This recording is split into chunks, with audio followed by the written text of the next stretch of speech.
আসসালামু আলাইকুম এভরিওয়ান। আজকে আপনাদের সাথে একটা নতুন জিনিস শেয়ার করব, যেটা রবি শস্য 1 বছর কিভাবে আপনারা সংরক্ষণ করবেন আর রাখার পদ্ধতি। এখানে পোকা লাগবে না, নষ্ট হবে না, একদম ফ্রেশ থাকবে। আমি জানতাম না কিভাবে রাখতে হয়, এটা আমার আম্মা আব্বা এটা শিখিয়েছে। তারপর থেকে আমিও এভাবেই রাখি। এভাবে রাখবো, কিন্তু কোনো গ্যাস ট্যাবলেট দিব না। গ্যাস ট্যাবলেট ছাড়াই 1 বছর খুব ভালো থাকবে, পোকা লাগবে না। এইরকম একটা ড্রাম নিয়েছি। ড্রামটা অবশ্যই নিতে হবে, বস্তায় রাখলে পোকা লাগবে। তার সাথে যেরকম একটা পলিথিন নিয়েছি, পলিথিনটা আমি ড্রামের মধ্যে দিয়ে দিব। ভিডিওটা ফুল আসেনি, একটু সাইড হয়ে গেছে। পলিথিনটা এভাবে ড্রামের মধ্যে দিয়ে নিব, যেন ভিতরে একদম সব শার্ট হয়ে থাকে।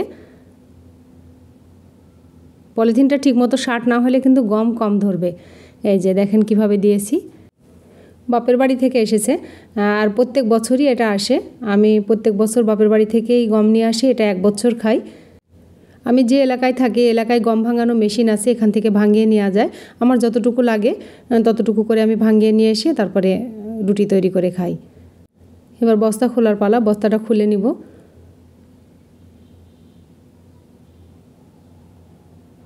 কুরিয়ারের মাধ্যমে আসে তো এজন্য খুব যত্ন করে দিতে হয়। আর শুধু এটা জিনিস না, জিনিসের সাথে প্রত্যেকটা দানার সাথে ভালোবাসা জড়িয়ে আছে। আর এই ভালোবাসার মূল্য দেওয়া খুব কঠিন।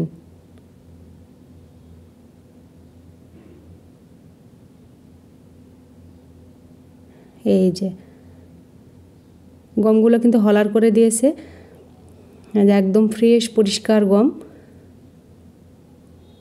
হলার করে ঝেড়ে পরিষ্কার করে দিয়েছে। আমি এখান থেকে শুধু নিয়ে ভাঙিয়ে ভাঙিয়ে খাবো। একটা গামলা নিয়েছি, আর সাহায্যে আমি ড্রামে তুলে রাখবো। বিসমিল্লাহ। এভাবেই তুলে রাখলে ভালো থাকে। আর এটা কখনোই নাপাক শরীরে নাড়তে হয় না। নাপাক শরীরে নাড়লে শস্য দানাতে পোকা লাগে। আর এখানে গ্যাস ট্যাবলেটের একদমই দরকার হবে না যদি আপনি এই নিয়মগুলো মেনে রাখেন।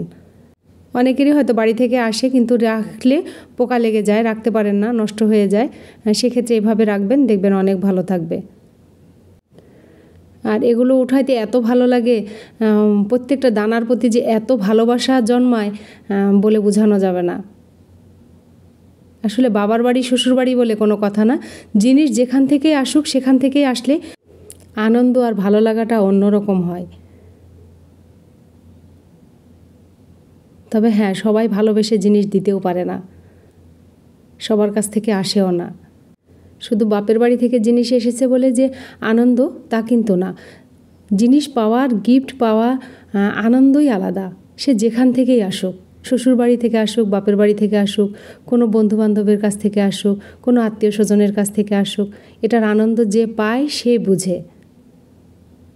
আর এটা অনুভব করার বিষয়। যেভাবে সবগুলো আমি তুলে নিব। আমার এই ভিডিওটা যদি আপনাদের ভালো লেগে থাকে তাহলে অবশ্যই লাইক, কমেন্ট, শেয়ার করতে ভুলবেন না। ইউটিউব থেকে দেখলে সাবস্ক্রাইব করবেন, বেল আইকন টিপে রাখবেন। ফেসবুক থেকে দেখলে ফলো দিয়ে রাখবেন, তাহলে নতুন রেসিপি আপলোড করার সঙ্গে সঙ্গে আপনারা নোটিফিকেশান পেয়ে যাবেন। আপনাদের একটা লাইক, কমেন্ট, শেয়ার আমার রান্নার প্রতি অনেক আগ্রহ বাড়িয়ে দেয়। যেভাবে ঝাঁকি দিয়ে দিয়ে রাখতে হবে, তাহলে একদম সমান হয়ে যাবে। এই পলিথিনগুলো যে কোনো দোকানে গেলেই পাওয়া যায়, আপনারা দোকানে গেলেই পাবেন। আর পলিথিনটা আমার আরেকটু বড় হলে ভালো হতো, এর চেয়ে বড়টা আমার ছিল না, এটাই ছিল, এটাতেই রাখছি। এটা ভালো করে টেনে নিয়ে আমি ঢাকনা দিয়ে দিব। হে আল্লাহ, এই প্রত্যেকটা দানার প্রতি তুমি লাখো কোটি বরকত দান করো। তোমার নিয়ামতের শুকরিয়া আদায় করে যেন শেষ করতে না পারি আমরা। এতক্ষণ মণিমার রান্নাঘর দেখার জন্য আপনাদের আন্তরিক ধন্যবাদ জানাই। নতুন ভিডিও নিয়ে আসা পর্যন্ত আপনারা নিরাপদ ও সুস্থ সুন্দর থাকবেন, আমাদের জন্য দোয়া করবেন। আল্লাহ হাফেজ।